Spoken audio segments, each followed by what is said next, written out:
What's up, guys? It's Big L.C.T, and you're listening to Z89, your party station. Part of our Z89 Amplify initiative. Let's go. Now, Big L.C.T has 1.5 million plays on Spotify across Los Angeles, Kansas City, and multiple other places.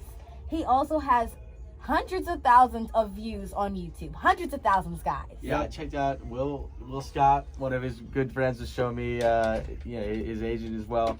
You got a lot of views, man. I'm looking at, we got like thousands, Ks. I'm looking now. I don't see that for most artists on the come up. So you're already taking some big steps. Just hard work, man. Yeah, thank you. Of course. And you're from Pasadena, California. Yep. And now you're a Syracuse University student. How is it, man? How's the adjustment there? It's been great, man. So I'm a junior here at Syracuse University doing communication and rhetorical studies, and it's been great, man. I love my major. I love all the people here. It's just it's been a very welcoming atmosphere just to make music, and there are a lot of people to collaborate with, and yeah, it's been good energy. So how would you describe your music?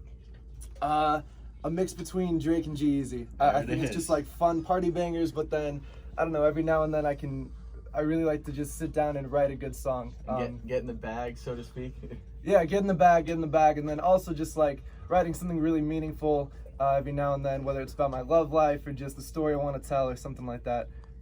So what inspires you to write? Like, what are you sitting in a cafe and you're like, yo, I hear this beat? Are you in class? Or do you actually physically sit down and like, I need to write a song? I think songs hit you anytime. I definitely, I'll get the inspiration to write just whenever. I could just be at the beach or doing something. I think when I'm out doing something the most, whether it's like yoga or I'm at class or whatever, at a party or something, it just something will hit me to start writing. And yeah, that's where the best songs come from. So how did you get started? Like, what made you decide I'm gonna be a rapper, I'm gonna write music? I started in 7th grade and never stopped. I had a music appreciation teacher who was really, really good, and yeah, I really got interested into how people freestyle. So I got interested in like Lil Wayne and Big Sean freestyling. I'm like, that's dope. And I never got uninterested in it. And yeah, I just wanted to keep writing songs and see what the challenge was. Like, what did it take to write a song? What did it take to have a hit record? What did it take to, get over 1 million streams total? Like, what does that work look like? And I just love the challenge.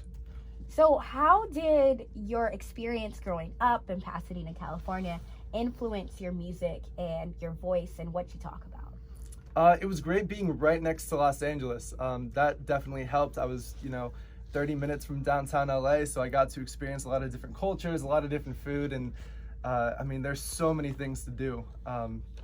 So it was really great. And last semester, through Syracuse, I was actually back out in LA interning for a jazz label, and I actually turned 21 like in the Hollywood Hills, in the heart of Hollywood. So you can't ask much better than that. Yeah, exactly. Yeah, in terms of going out and stuff, like that was a big inspiration. Just there's so much stuff to do. There's so many pretty girls. Like how can you not be inspired? Hey, you know what they say, California girls, honey. You said you interned at a jazz label. That is awesome. That must have added a different touch to your sound and your music, right? Definitely, because part of the work they had me doing was just like sitting down and listening to jazz albums all day.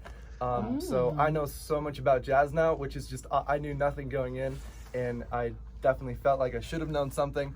But yeah, very inspiring. It's definitely pushed me to become more of an actual writer in terms of songs and just kind of get more creative and try and push some boundaries. So yeah. So how do you plan on using jazz like moving forward into your music?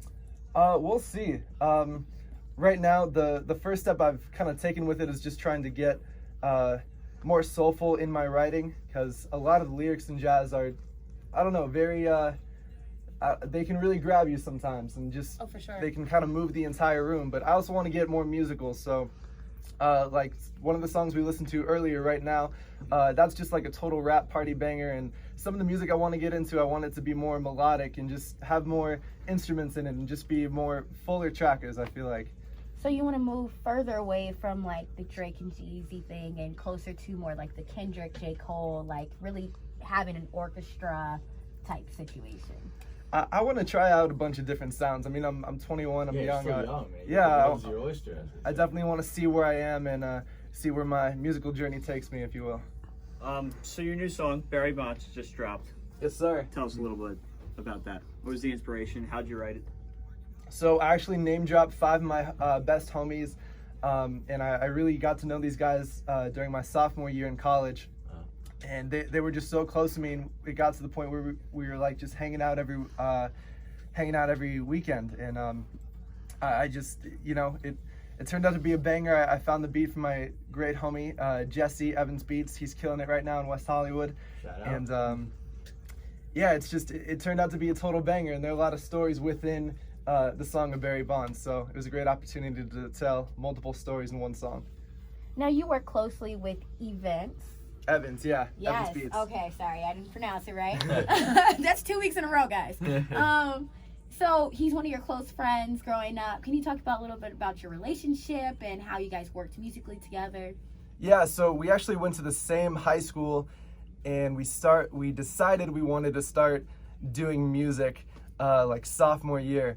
And one day he came in and he's just like, I'm gonna do what Kanye West does, and I'm gonna make a beat every single day, and it's gonna suck, but I'm gonna get better. Yeah. And he did it, and we both graduated at the same time. I went to Syracuse, he went to USC. First year at USC, he dropped out. Now he's doing beats full time, making a lot more money than I am, and killing it in West Hollywood. So shout out to Jesse Evans Beats.